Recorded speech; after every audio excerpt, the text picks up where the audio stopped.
World popular ಕೇಳಿದಂತ ಕತೆ podcast ಶುರು ಮಾಡಿದ್ರಿ. ಆ ಟೈಮ್ ಅಲ್ಲಿ ಪಾಡ್ಕಾಸ್ಟ್ ಅನ್ನೋದು ನ್ಯೂ ಕಾನ್ಸೆಪ್ಟ್, ತುಂಬಾ ಇರ್ಲಿಲ್ಲ ಪಾಡ್ಕಾಸ್ಟ್ ಅನ್ನೋದು. ಇವಾಗ ಯೂಟ್ಯೂಬ್ ಅಲ್ಲಿ ತುಂಬಾ ಆಗ್ಬಿಟ್ಟಿದೆ ಪಾಡ್ಕಾಸ್ಟ್ ಅನ್ನೋದು.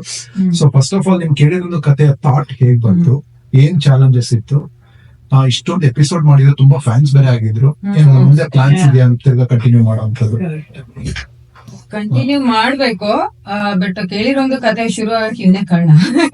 ಅಂದ್ರೆ ಎಷ್ಟೊಂದ್ ಗೊತ್ತಿರಲ್ಲ ಕೇಳಿದ ಕತೆ ಅನ್ನೋದು ಒಂದು ಈ ಮಕ್ಕಳ ಕತೆಗಳ ಪ್ರೋಗ್ರಾಮ್ ಅದು. ಸೊ ಪಾಡ್ಕಾಸ್ಟ್ ಅನ್ನೋದು ಒಂಥರ ನಿಮ್ಮ ಆನ್ ಡಿಮ್ಯಾಂಡ್ ರೇಡಿಯೋ ತರ. ಈಗ ರೇಡಿಯೋನಲ್ಲಿ ನೀವು ಏನ್ ಕೇಳಿಸ್ಕೊತೀರ ಅನ್ನೋದು ನಿಮ್ ಕಂಟ್ರೋಲ್ ಇರಲ್ಲ. ಆದ್ರೆ ಪಾಡ್ಕಾಸ್ಟ್ ನಲ್ಲಿ ನೀವು ಚೂಸ್ ಮಾಡ್ಬೋದು ಏನ್ ಕೇಳಿಸ್ಕೊತೀರ ಅಂತ. ಸೊ ಅದೇ ಆಮೇಲೆ ಪಾಡ್ಕಾಸ್ಟ್ ಅನ್ನೋದು ಫ್ರೀ, ಸೊ ನೀವು ಪ್ರಪಂಚ ಕೇಳಿಸ್ಕೋಬಹುದು. ಅದಕ್ಕೆ ಅಂತ ಪಾಡ್ಕಾಸ್ಟ್ ಅಂತ ಮಾಡಿದ್ದು ಅಷ್ಟೇ. ಇಲ್ಲಿದ್ರೆ ನಾವು ಇಲ್ಲಿಂದ ಪ್ರಪಂಚದ ಎಲ್ಲ ಕಡೆ ತಲುಪಕ್ಕೆ ಬೇರೆ ಆಪ್ಷನ್ ಇಲ್ಲ.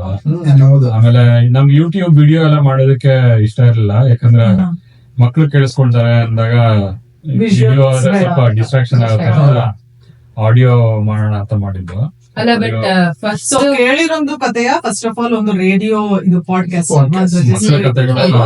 ಅದರಲ್ಲಿ ಅಂದ್ರೆ ಕನ್ನಡ ಕಥೆಗಳನ್ನ ನೀವು ಅಂದ್ರೆ ಇಂಟ್ರೆಸ್ಟಿಂಗ್ ಆಗಿ ಹೇಳ್ತಾ ಇದ್ರಿ.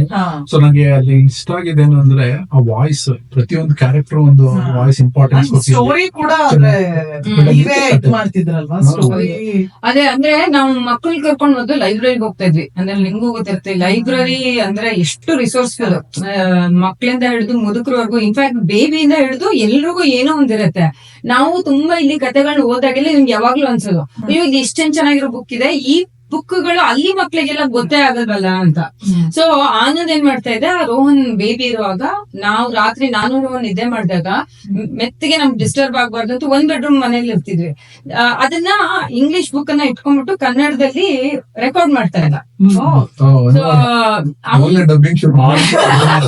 ಆನ್ ಡಿಮ್ಯಾಂಡ್ ಡಬ್ಬಿಂಗ್ ತರ. ಅಂದ್ರೆ ನಾನು ಬೇರೆ ಭಾಷೆಗಳೆಲ್ಲ ನೋಡಿದ್ದೆ, ಈ ಕೊರಿಯನ್ ಅಂತ, ಪೋರ್ಚುಗೀಸ್ ಇಂಥದೆಲ್ಲಾನು.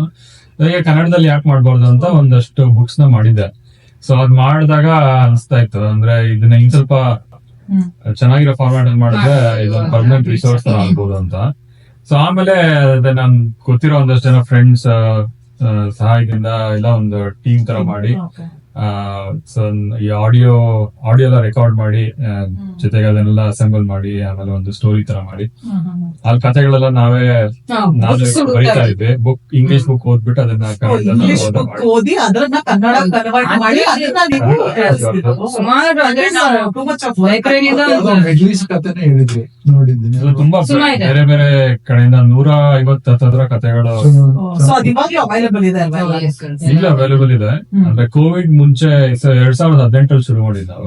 ಕೋವಿಡ್ ಟೈಮ್ ಅಲ್ಲೆಲ್ಲ ಸ್ವಲ್ಪ ಕಷ್ಟ ಆಯ್ತು ಮಾಡಕ್ಕೆ, ಹಂಗಾಗಿ ಆ ಟೈಮ್ ಅಲ್ಲಿ ನಿಲ್ಸ್ಬಿಟ್ಟು ಮಾಡೋದು. ಬಟ್ ಅದು ಅವೈಲೇಬಲ್ ಇದೆ ಇಲ್ಲಿವರೆಗೂ. ಅದು ಅವೈಲೇಬಲ್ ಇದೆ, ಕೇಳಿಸ್ಕೊತಾನೆ ಇದಾರೆ ಜನ. ತುಂಬಾ ಜನ ಇಮೇಲ್ ಕೂಡ ಮಾಡ್ತಾರೆ, ನೀವು ಯಾಕೆ ಮತ್ತೆ ನನಗೆ ಕೇಳಬೇಕು ನಮ್ಗೆ ಇಂಟ್ರೆಸ್ಟಿಂಗ್ ಆಗಿ ಆ ಹೇಳೋ ರೀತಿ ಅಂಡ್ ಆ ಸ್ಟೋರಿ ಬರ್ದಿರೋ ರೀತಿ ಎಲ್ಲಾನು ತುಂಬಾ ಇಂಟ್ರೆಸ್ಟಿಂಗ್ ಆಗಿ. ಇವತ್ತು ಕೂಡ ಅವೈಲೇಬಲ್ ಇದೆ ಕೇಳಿರೋದು ಕಥೆ ಅನ್ನೋದನ್ನ ನಿಮ್ಗೆ ಮಕ್ಕಳು ತೋರಿಸಿ. ಖಂಡಿತ ದೊಡ್ಡವ್ರು ಕೇಳ್ಬೋದು, ಮಕ್ಕಳೇ ಅಲ್ಲ ದೊಡ್ಡವ್ರು ಕೂಡ ಕೇಳ್ಬೋದು.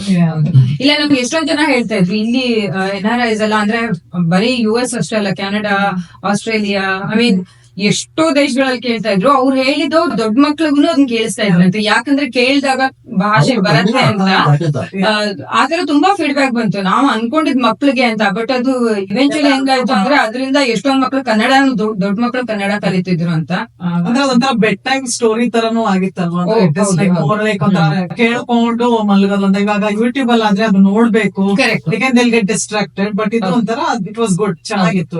ತುಂಬಾ ಜನ ಉಪಯೋಗ ಪಡ್ಕೊಂಡಿದ್ದಾರೆ. ಸಿಕ್ಕಾಪಟ್ಟೆ, ನಮಗ್ ಗೊತ್ತೇ ಇರಲಿಲ್ಲ. ಐ ಥಿಂಕ್ ಒಂದ್ 65,000 ಲಿಸ್ನರ್ಸ್ ಇದ್ರು. ಅದ್ ಯಾವಾಗ ನಾನ್ ಕೇಳಿದ್ದು IBM ನಲ್ಲಿ ಕನ್ನಡ ಗ್ರೂಪ್ ಇದೆ, ಅವ್ರೇನೋ ಒಬ್ಬರಾರೋ ಅವ್ರ ಗ್ರೂಪ್ ಅಲ್ಲಿ ಶೇರ್ ಮಾಡಿದ್ರಂತೆ ಈ ತರ ಬಂದಿದೆ ಅಂತ. ಒಂದ್ ವಾರಕ್ಕೆ ಅದಾಗ್ಲೇ 100,000 ಆಗೋಗ್ಬಿಟ್ಟು, 1,00,000 ಒಂದೇ ವಾರದಲ್ಲಿ. ಸೊ ಅಲ್ಲಿಂದ ಶುರುವಾಯ್ತು. ಆಮೇಲೆ ನಮ್ ಫ್ರೆಂಡ್ಸ್ ಎಲ್ಲ ಮೆಸೇಜ್ ಮಾಡೋಕ್ ಸ್ಟಾರ್ಟ್ ಮಾಡಿದ್ರು, ನಮ್ಗೆಲ್ಲ ಇದನ್ನ ಕಳಿಸ್ತಾ ಇದಾರೆ, ನಾವ್ ಹೇಳ್ತಾ ಇದೀವಿ ನೀವಿಬ್ರು ನಮ್ ಫ್ರೆಂಡ್ಸ್ ಅಂತ. ಆವಾಗ ನಮ್ಗೆ ಅದ್ರ ಸೀರಿಯಸ್ನೆಸ್ ಅರ್ಥ ಆಯ್ತು. ಮಾಡೋದು ಅಂದ್ರೆ ಇಟ್ ರೀಚಸ್, ನಮ್ದು ಕಷ್ಟಪಟ್ಟು ಮಾಡಿದ್ರೆ ನಿಮ್ದು ನಾನ್ ನೋಡಿದ್ದೀನಿ, ಅಂದ್ರೆ ಸ್ಟಾರ್ಟ್ ಮಾಡಿ ಇವಾಗ ಎಷ್ಟು ಜನಕ್ಕೆ ರೀಚ್ ಆಗಿದ್ದೀವಿ ಅಂತ.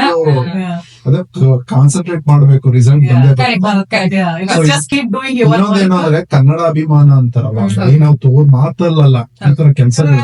ಸೊ ಅದಕ್ಕೊಂದು ಭಾಷೆಯಲ್ಲಿ ಕಂಟೆಂಟ್ ಕ್ರಿಯೇಟ್ ಆದಷ್ಟು, ಕನ್ನಡ ಅದನ್ನ ಯೂಸ್ ಮಾಡಿದಷ್ಟು ಭಾಷೆ ಬೆಳವಣಿಗೆ ಆಗುತ್ತೆ. ಹೌದು. ಸೊ ನಾನು ಹಾಕೊಂಡು ನಾನು ಕನ್ನಡ ನನ್ನ ಪ್ರೇಮಿ ಅನ್ನೋದು ಬಾಯಲ್ಲಿ ಇರೋದಲ್ಲ, ಈ ತರ ಕೆಲಸ ಏನಾದ್ರೂ ನಮ್ ಕೈಯಲ್ಲಿ ಆದಷ್ಟು ಯೂಟ್ಯೂಬ್ ಕಂಟೆಂಟ್ ಕ್ರಿಯೇಟ್ ಮಾಡೋದಿರ್ಬೋದು, ಏನೋ ಕನ್ನಡದಲ್ಲಿ ಒಂದು ಕಾರ್ಯಕ್ರಮಗಳು ಇನ್ನೊಬ್ಬರಿಗೆ ರೀಚ್ ಆಗ್ತಿದೆ ಅಂದ್ರೆ ಭಾಷಾ ಬೆಳವಣಿಗೆ ಅದು ಖಂಡಿತ. ಸೊ ಹೌದು. ಕನ್ನಡ ಸೇವೆ ಅನ್ನೋದನ್ನ ತುಂಬಾ ರೀತಿಯಲ್ಲಿ ಮಾಡ್ತಾರೆ. ಮಾಡ್ಬೋದು. ಅದು ಇದು ಒಂದು ಕಂಟೆಂಟ್ ಕ್ರಿಯೇಷನ್ ಇಲ್ಲ, ಅದು ನಮ್ಗೆ ತುಂಬಾ ಹತ್ರವಾದದ್ದು, ನಮ್ಗೆ ಸಿಕ್ಕಾಪಟ್ಟೆ ಇಷ್ಟ. ಬಟ್ ಈಸಿ ಅಲ್ಲ, ಅಂದ್ರೆ ಗೊತ್ತು ಎಷ್ಟು ಕಷ್ಟ ಇರುತ್ತೆ ಅಂತ. ಇವಾಗ ಸದ್ಯ ಆಗ್ತಿಲ್ಲ, ಬಟ್ ಅಂದ್ರೆ ವಿ ಡೆಫಿನೆಟ್ಲಿ ವಾಂಟ್ ಸಿಕ್ಕಿದ್ರೆ ಅಂಡ್ ಮಾಡಿ. ಅಗೇನ್ ಅಂದ್ರೆ ನಿಮ್ದು ಕಂಪ್ಲೀಟ್ ಟೀಮ್ ಅಲ್ವಾ, ಸೊ ಎಲ್ಲಾರು ಅವೈಲಬಲ್ ಇರ್ಬೇಕು. ಸೊ ಅದು ಒಂದು ಟೀಮ್ ವರ್ಕ್ ಇದ್ದಾಗೂ ಸ್ವಲ್ಪ ಕಷ್ಟ ಇರುತ್ತೆ ರಾದರ್ ದನ್ ಇಂಡಿವಿಜುವಲ್ ಮಾಡೋದಕ್ಕಿಂತ. ನಮ್ಗೆ ಎಲ್ಲಾ ಕತೆಗೂ ಚಿತ್ರಗಳು ಇರ್ತಿತ್ತು.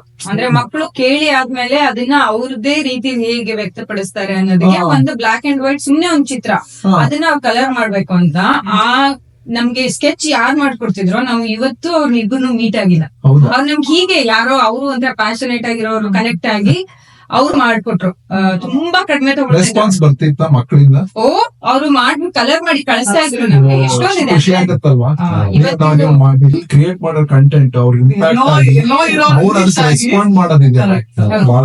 ಅದೇ ಒಂದು ಖುಷಿ. ಆ ಕತೆ ಒಂದ್ ಕ್ಯಾರೆಕ್ಟರ್ ತಗೊಳ್ತಿದ್ವಿ, ಆ ಕ್ಯಾರೆಕ್ಟರ್ ಬಣ್ಣ ಏನೂ ಇಲ್ಲ, ಸುಮ್ನೆ ಅದೊಂದು ಔಟ್ಲೈನ್. ಆ ಮಕ್ಳು ಅದನ್ನ ಅವರೇ ಇಮ್ಯಾಜಿನ್ ಮಾಡ್ಕೊಂಡು ಏನೇನೋ ಬಣ್ಣ ಬರೆಯೋದು ತುಂಬಾ ಚೆನ್ನಾಗಿರ್ತಿತ್ತು. ಅಂದ್ರೆ ಇಟ್ ಗೇವ್ ದ ಮೋರ್ ಅಂದ್ರೆ one step forward of creativity. ಕೇಳಿಸ್ಕೊಂಡು ಆ ಕ್ಯಾರೆಕ್ಟರ್ ಅರ್ಥ ಮಾಡ್ಕೊಂಡು ಅದನ್ನ ಬಣ್ಣ ಮಾಡಿ ಪ್ಲಸ್ ನಮ್ಗೆ ಕಳಿಸ್ತಾ ಇದ್ವಿ. ತಂದೆ ತಾಯಿ ತುಂಬಾ ಸಪೋರ್ಟ್ ಮಾಡಿದ್ರು ಕೇಳಿರೊಂದು ಕತೆ ಕೇಳಿದಾಗ.